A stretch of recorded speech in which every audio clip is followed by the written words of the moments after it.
Hello and welcome once again to It's a Frankly Hairy podcast. I'm your host, Frank Weber. So glad you could join me once again here in the forest for another riveting and informative show. Some of you may know that it's not always easy to come up with topics about society and culture and general humanity, but sometimes it is a little bit easier because of where I visited recently, and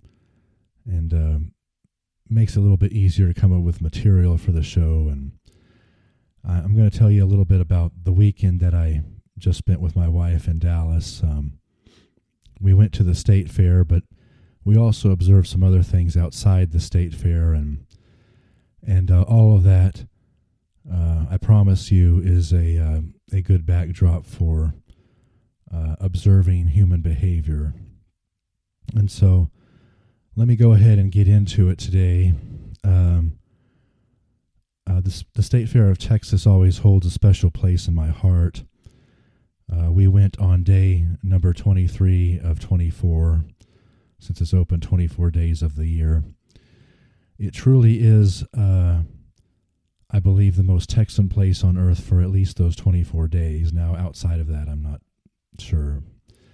But if you've never been, and even if you're not from Texas, it's a lot of fun, and we had a good time and enjoyed some nice fried and also healthy food there at the fair, what have you. It was kind of crazy because my wife, she got Big Tex confused with Tex Randall, which is Tex Randall's a permanent statue here in Canyon. He has an entirely different makeup and look to him, whereas, of course, Big Tex in Fair Park is basically has a frame and is mostly hollow inside, and I have no idea why she confused the two. That's kind of my world. Welcome to my world. I'm always having to explain a lot of things to her, and I don't know why she confuses the two. But the main thing that I noticed at the fair as I was walking around, and it wasn't terribly busy for a Saturday. It rained a little bit there during the day as well, but later on in the afternoon, our feet were kind of tired, and we wanted to watch the Tech game, so we sat down a little bit at an area with a big screen TV, and obviously lots and lots of food vendors around. By the way, that's really great. Something that the fair has changed over the years. There seem to be a lot more food vendors and beer and drink vendors. In fact, there's a lot more beer and even hard liquor samples available there these days. So if you haven't been, that's something to look forward to next year.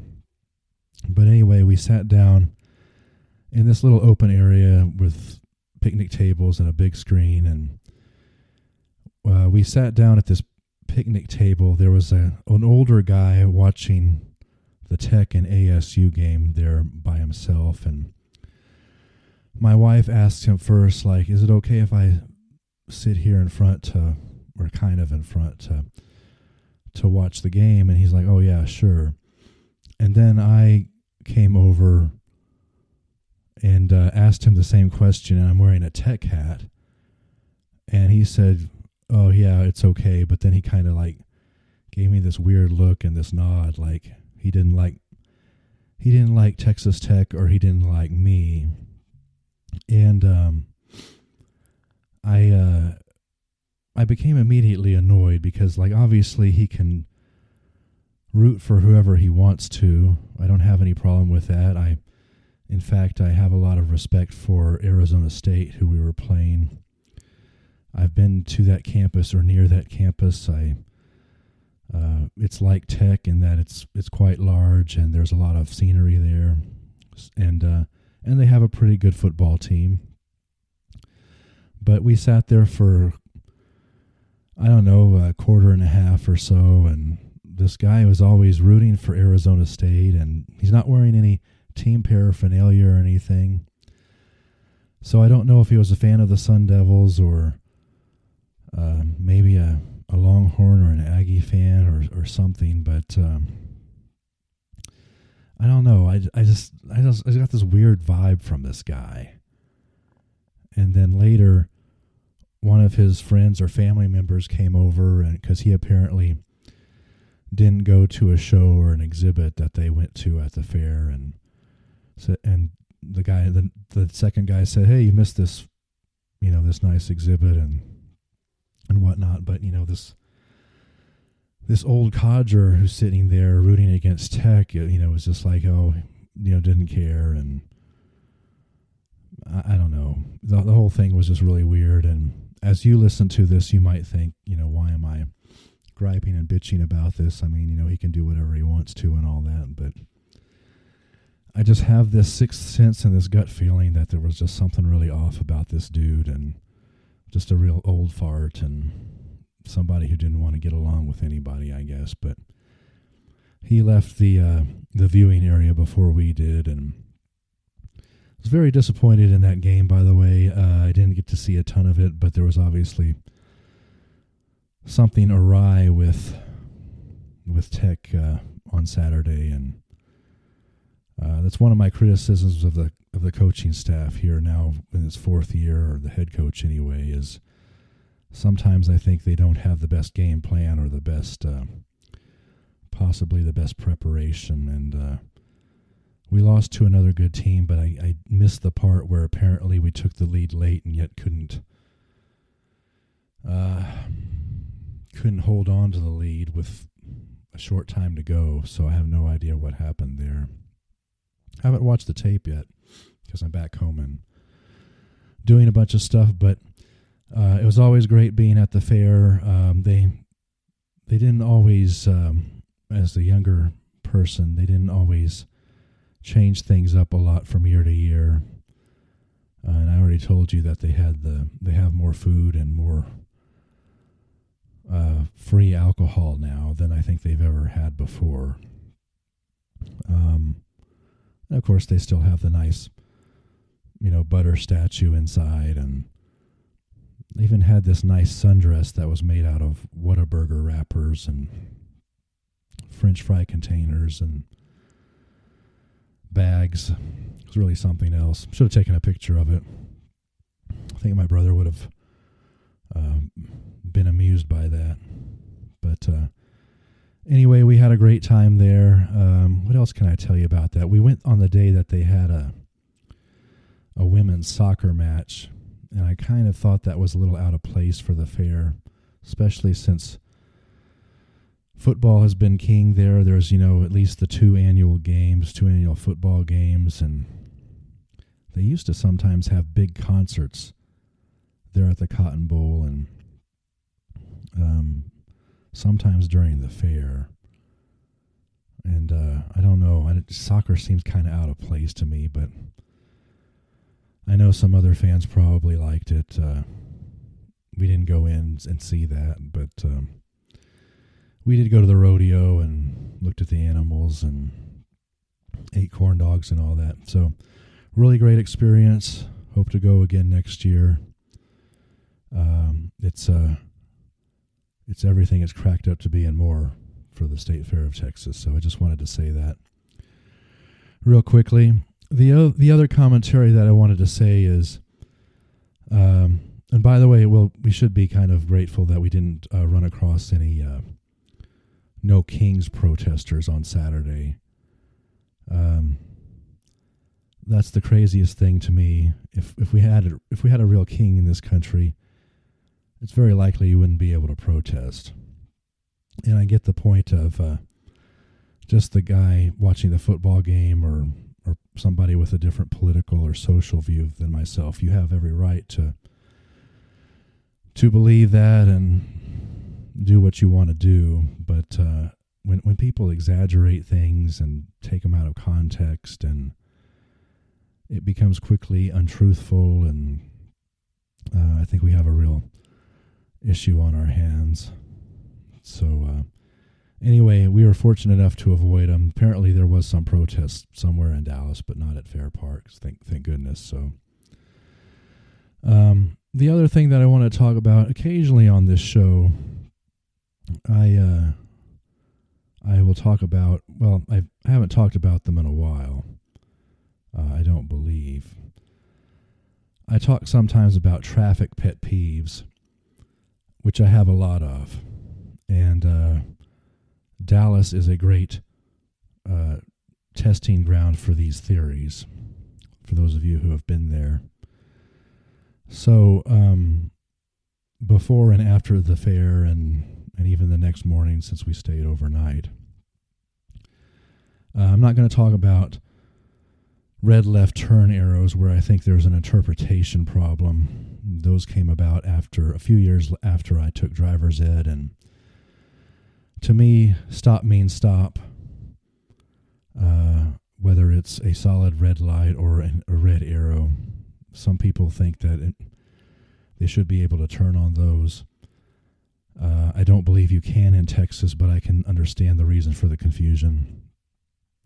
And then I also talk about sometimes how the right lane should be a sanctuary lane. If you want to drive slow and let the mergers on and off the freeway, by all means, that's what you should be able to do in the right-hand lane instead of having to deal with lane jockeys and people on your ass. But I'm not going to talk about that either. I am going to talk about just kind of general speeding just speeding in general from what I witnessed this weekend, both within the city and even outside in the country. I'm always amazed at why people are so damn in a hurry all the time, whether they're on their phones, looking at their gadgets. Sometimes they're not going fast because they're trying to look at their phones, or if they're on drugs or something to keep them driving fast. But I noticed over there in Dallas that a lot of the freeways, now the tollways, of course, are also, you can also go fast on those, but Central Expressway, this inside the LBJ loop, they finished that portion of it about the time I started dental school in 2000. And the speed limit there used to only be like 60, maybe 65. And then I'm driving on it, leaving the fair, and it's actually up to 70 now. And I think it's way too fast there, and everybody is going so fast. And I don't, there's not a lot to say with regard to speeding, but we're just, I always thought it was kind of dangerous in that area, though, too, because it's sunken in, and you don't necessarily have a lot of places to go if you get into a wreck. So I don't know. I mean, I'm spoiled because I live way out here in a small town, and there are occasionally some local traffic issues, but I'm so spoiled now. I haven't lived in Dallas in a while, and the pace of driving out there is just ridiculous. And I don't know why people can't slow down and smell the roses, take it easy. Everybody wants to get where they're going, but they want to get there in one piece. And so I emphasize this on the public roads, the public freeways out there. Well, the tollway is technically public as well, but it usually doesn't carry as much traffic, and so I kind of understand a higher speed limit makes a little bit more sense there. But, you'll see this in other areas too. My wife and I went to a restaurant Saturday night. I think we were up in Plano after the fair, and as we were leaving, there was somebody going, I want to say, at least 50 or 55 miles an hour leaving that parking lot, coming in from a fast food place on our right and coming in across this little strip center where this restaurant was. And some person in front of us was trying to leave, and they couldn't because this person was going at breakneck speed. And you're all probably asking yourself, like, why do I care? Why do you care what other people do? And, well, I'm care because it's dangerous, first of all. But it's also a statement. Traffic is a statement on our society. Traffic and how people behave in it is a reflection of culture. It's a reflection of society. It's a reflection of humanity. And it suggests that our priorities are out of whack and they're out of balance. And, it's my duty to talk about it on this show. And so I that's why I do it. I also had a couple of times this weekend where somebody that I didn't see before, and I try to keep a good peripheral vision all around me when I'm driving. And there was a couple of times where somebody who I never saw behind me was all of a sudden on my ass, on my tail. One of them actually happened on a very rural farm to market road, kind of near where we're thinking about living, and it doesn't carry a lot of traffic either, by the way. And all of a sudden, this person's going 80, 90 miles an hour, is on my ass, and then gets around me when passing wasn't even allowed, double yellow line. And then Sunday morning, we're going to eat, and I'm in the right-hand lane on an access road there on Central Expressway. And I'm trying to turn, and all of a sudden there's some big suburban thing on my ass. And I'm like, I don't even know how they didn't hit me or anything, but I never saw them. And anyway, the point of the matter is, I don't know how many people know this, but the word sober is actually an acronym. It means son of a bitch, enjoy the road.